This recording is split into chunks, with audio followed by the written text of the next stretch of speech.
दोस्तों नमस्कार। आज हम एक और बहुत ही सुंदर कथा के साथ आप सभी का स्वागत करते हैं। दोस्तों आज की कहानी है कार्तिक मास कथा अध्याय 4 और 5 दोनों एक साथ सुने। बहुत ही धार्मिक कथा आप सभी के समस्त। एक समय की बात है जब कार्तिक मास का शुभ अवसर आया। पृथ्वी पर सर्वत्र हर घर दीपों से जगमगा रहा था। आकाश में चांद की कोमल किरणें फैली थीं और नदियों के तटों पर महिलाएं तुलसी के पास दीपक जला रही थीं। उसी समय एक ब्राह्मण दंपत्ति धर्म निष्ठा और दयालु और श्रद्धालु अपने गांव के पास स्थित एक सरोवर पर स्नान करने जा रहे थे। ब्राह्मण और उनकी पत्नी दोनों प्रतिदिन कार्तिक मास में स्नान, दीपदान और तुलसी पूजन करते थे। एक दिन ब्राह्मणी ने अपने पति से कहा, स्वामी, मैंने सुना है कि जो स्त्री कार्तिक मास में स्नान कर धर्मराज की पूजा करती है उसे मृत्यु लोक में भी मोक्ष प्राप्त होता है। क्या यह सत्य है? ब्राह्मण ने कहा, देवी, यह बिल्कुल सत्य है।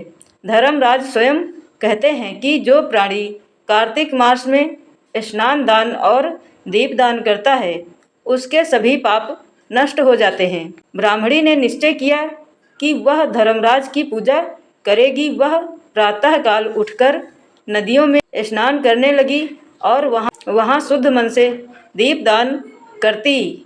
वह कहती, हे यमराज, आप धर्म के रक्षक हैं, न्याय के आधार हैं। आपसे कोई छिप नहीं सकता। मैं आपकी शरण में हूँ। एक दिन जब वह स्नान करने गई तो अचानक उसके सम्मुख एक वृद्ध ब्राह्मण प्रकट हुए। उन्होंने कहा, हे पुत्री, तुम जो यह व्रत कर रही हो यह कार्तिक मास का पुण्य कार्य है। इस व्रत के प्रभाव से तुम और तुम्हारा कुल मुक्त होगा, परंतु यह ध्यान रहे, दीपदान कभी अधूरा मत छोड़ना।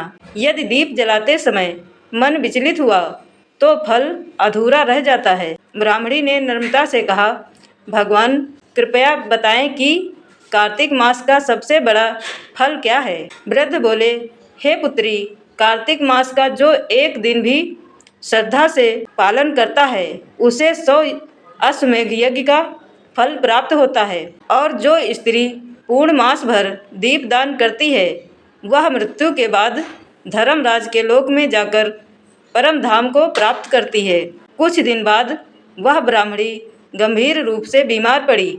मृत्यु के पश्चात जब यमदूत उसे ले जाने आए तो धर्मराज ने कहा, रुको, यह मेरी भक्त है। इसे कार्तिक मास का पूजन किया है। इसे मेरे लोक में स्थान नहीं परंतु विष्णु लोक की प्राप्ति होगी। तभी भगवान विष्णु स्वयं प्रकट हुए और बोले, हे धर्मराज, यह मेरी परम भक्त है।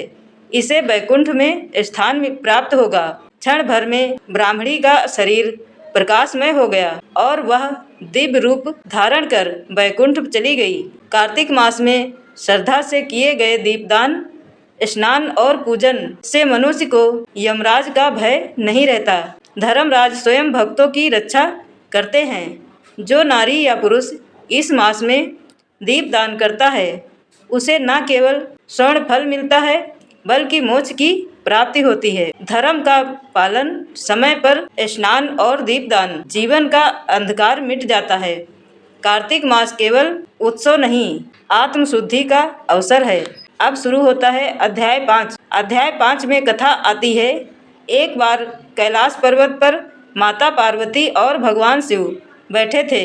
उस समय ब्रह्मा, विष्णु और समस्त देवता भी वहां उपस्थित थे। सभी देवता चिंतित थे क्योंकि पृथ्वी पर अधर्म बढ़ता जा रहा था। लोग यज्ञ, तप और धर्म से विमुख हो चुके थे। देवताओं ने हाथ जोड़कर कहा, हे महादेव, हे जगत पिता, मनुष्य अब धर्म मार्ग से दूर हो गए हैं। कृपया कोई ऐसा उपाय बताएं जिससे वे पुनः भक्ति के मार्ग पर लौट आएं। भगवान शिव मुस्कुराए और बोले, हे देवगण, अब समय है एक ऐसे मास की स्थापना का जिसमें केवल स्नान, दीपदान और कथा स्मरण से ही मोक्ष की प्राप्ति हो। वह मास होगा कार्तिक। इस मास में जो भी प्राणी एक भी दीप जलाएगा वह मेरे पुत्र कार्तिकेय के समान तेजस्वी होगा। यह सुनकर माता पार्वती ने पूछा, स्वामी, क्या यह मास केवल ब्राह्मणों के लिए है? शिव बोले, नहीं देवी, यह मास सबके लिए है। स्त्री, पुरुष, बालक, वृद्ध, ब्राह्मण, क्षत्रिय, वैश्य या कोई अन्य जो भी श्रद्धा से दीप जलाएगा वही मेरे हृदय में स्थान पाएगा। उसी समय भगवान विष्णु प्रकट हुए और बोले, महादेव, मैं इस मास का पालन करूँगा। जो भी भक्त तुलसी और दीप से मेरी आराधना करेगा मैं उसे अपने धाम में स्थान दूंगा। तब शिव जी ने कहा, जो इस मास में एक भी बार हरि नाम का स्मरण करेगा उसके समस्त पाप नष्ट हो जाएंगे। कार्तिक मास की महिमा को सुनकर पार्वती जी अत्यंत प्रसन्न हुई। उन्होंने कहा, अब मैं प्रतिवर्ष इस मास में महिलाओं को दीपदान का उपदेश दूंगी। जो स्त्री यह व्रत करेगी उसे सुख, समृद्धि, पुत्र और अखंड सौभाग्य की प्राप्ति होगी। इसी समय आकाश में एक तेजोमय स्वर गूंजा, जो कोई इस मास में दीपदान करेगा वह जन्म जन्म के अंधकार से मुक्त होगा। और तभी दिव्य बालक कार्तिकेय वहाँ प्रकट हुए। उनके शरीर से दिव्य प्रकाश निकल रहा था। उन्होंने माता पिता के चरणों में प्रणाम किया और बोले, हे माता पिता, मुझे आशीर्वाद दीजिए कि मैं धर्म के मार्ग पर चलूं और सबको धर्म का उपदेश दूं। भगवान शिव ने वरदान दिया, हे कार्तिकेय, तुम कार्तिक मास के देवता बनोगे। इस मास में जो भी स्नान दान या दीपदान करेगा वह तुम्हारी कृपा से दुर्लभ सिद्धियां पाएगा। उस दिन से यह मास कार्तिक मास कहलाया। जब जब पृथ्वी पर अधर्म बढ़ेगा तब तब कार्तिक मास के दीप भक्तों के घर घर में धर्म का प्रकाश फैलाएंगे। कार्तिक मास स्वयं भगवान शिव और विष्णु की कृपा से प्रकट हुआ है। यह मास केवल पूजा का नहीं बल्कि आंतरिक जागरण का प्रतीक है। दीप जलाना केवल बाहरी क्रिया नहीं, यह आत्मा के प्रकाश का प्रतीक है। कार्तिक मास में की गई छोटी सी भक्ति भी अनंत फल देती है।